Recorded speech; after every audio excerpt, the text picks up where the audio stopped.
Hello friends, welcome to BMLT education point. আজ আমরা কথা বলবো ইডিটিএ ভায়াল সম্পর্কে। তো ইডিটিএ ভায়াল হচ্ছে একটা অ্যান্টিকোয়াগুলেন্ট ভায়াল। ইডিটিএ হচ্ছে একটা অ্যান্টিকোয়াগুলেন্ট যেটা আমাদের এই ভায়ালটার মধ্যে থাকে। তো ইডিটিএল হচ্ছে ইথিলিন ডায়ামাইন টেট্রাসিটিক অ্যাসিড, যেটা কি করে, যেটা হচ্ছে ব্লাডের মধ্যে ক্যালসিয়াম আয়নের সাথে বাইন্ড করে ব্লাডকে ক্লট করা থেকে বাধা দেয়। Means prevent blood from clotting binding with calcium. তো আমাদের different types of EDTA tubes or vials আছে বিভিন্ন রকমের, যেমন lavender top tube, pink top tube, royal blue top tube, pearl top tube and tan top tube. Lavender top tube এর mainly work হচ্ছে, এটা হচ্ছে আমাদের রুটিন হেমাটোলজি টেস্টিং যেগুলো হয়, মিন সিবিসি, স্মিয়ার স্টাডি, সেগুলোর ক্ষেত্রে ইউজ করা হয়। পিঙ্ক টপ টিউব যেটা রয়েছে সেটা হচ্ছে আমাদের ব্লাড ব্যাঙ্কিংয়ের ক্ষেত্রে, blood banking and cross matching যেগুলো হচ্ছে সেগুলোর ক্ষেত্রে ইউজ করা হয়। রয়্যাল ব্লু এটা খুবই মোস্ট ইম্পর্ট্যান্ট একটা জিনিস, যেটা কি হয় হেভি মেটাল টেস্টিং যেগুলো আমাদের করা হয়, এবং টক্সিকোলজি স্টাডিজ এই দুটোতে ইউজ করা হয়। আচ্ছা, এটা হচ্ছে মোস্ট ইম্পর্ট্যান্ট একটা জিনিস, royal blue top tube. Pearl top tube যেটা রয়েছে সেটা হচ্ছে আমাদের কিসে ইউজ করা হয়, PCR or DNA extraction and genetic studies, এই জেনেটিক স্টাডিজের জন্য ইউজ করা হয়। এবং ট্যান টপ টিউব যেটা রয়েছে, এখানে রয়্যাল ব্লু টপ টিউবও ইউজ করা হয় আমাদের টক্সিকোলজিতে, টক্সিকোলজি স্টাডিজে, টক্সিকোলজি স্টাডিজ। তার সাথে ট্যান টপ টিউবটা ইউজ করা হয়, আমরা জানি লিড পয়জনিং,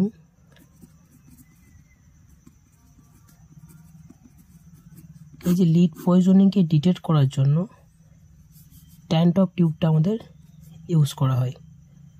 ঠিক আছে, ল্যাভেন্ডার টপ টিউবটা বললাম যেটা হচ্ছে কি used for routine haematology testing.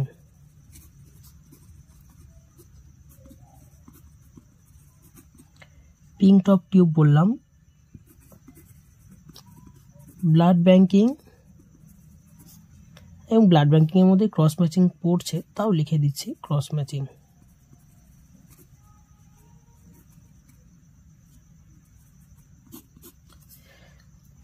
এবার মেন ইম্পর্টেন্ট যে পয়েন্ট সেটা হচ্ছে K2 and K3 EDTA. K2 and K3 আমরা অনেক ভায়ালের ক্ষেত্রেই দেখেছি, কোনো ইডিটিএ ফাইলে লেখা থাকে K2 ইডিটিএ এবং কোনো ক্ষেত্রে লেখা থাকে K3 ইডিটিএ। তো এই দুটো জিনিস কি, এই দুটো কেন এরকম আলাদা আলাদা লেখা থাকে? K2 হচ্ছে ডাইপটাশিয়াম ইডিটিএ, মিন্স ডাইপটাশিয়াম ইথিলিন ডায়ামাইন টেট্রাসিটিক অ্যাসিড। এখানে দুটো পটাশিয়াম আয়ন থাকছে, এবং এই K2 এবং K3 এই দুটোই কি করে, এগুলো চিলেটেড হয়, কারণ ইডিটিএ হচ্ছে একটা চিলেটিং এজেন্ট। এই ইডিটিএর সাথে এই K2 আর K3টা বাইন্ড করে। তো K2 হচ্ছে আমাদের ডাইপটাশিয়াম ইডিটিএ এবং K3 হচ্ছে ট্রাইপটাশিয়াম, এখানে 3টে পটাশিয়াম আয়ন থাকছে, এই জন্য বলা হচ্ছে ট্রাইপটাশিয়াম ইডিটিএ। এগুলো চিলেটেড পটাশিয়াম আয়নগুলোর সাথে যুক্ত হয়। আর চিলেটেড পটাশিয়াম আয়ন কী জিনিস, যেটা হচ্ছে কি পটাশিয়াম আয়ন যেগুলো চিলেটিং এজেন্টের সাথে বাইন্ড করে থাকে। যেহেতু ইডিটিএ হচ্ছে একটা চিলেটিং এজেন্ট,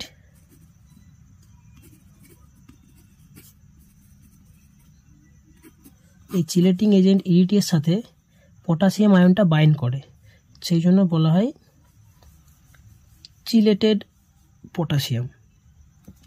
ওকে, এবার এই দুটোর মধ্যে সিমিলারিটি হচ্ছে এই দুটোই they both bind to calcium, দুটোই ক্যালসিয়ামের সাথে বাইন্ড করে to prevent blood from clotting, যেটা বললাম যে ব্লাডকে ক্লট করতে বাধা দেয়। কিন্তু আমাদের ক্ষেত্রে K2 যে ইডিটিএ সেটা আমাদের কাছে একটু বেশি প্রেফারেবল, K3 থেকে, তার কারণ হচ্ছে এটা হচ্ছে it has a less hyper osmolar effect means on blood cells. Hyper osmolarity কী জিনিস? যেটা হচ্ছে একটা condition in where the blood has a high concentration of salt, glucose and other substances. মানে হাইপার অসমোলারিটির ক্ষেত্রে কি হয়,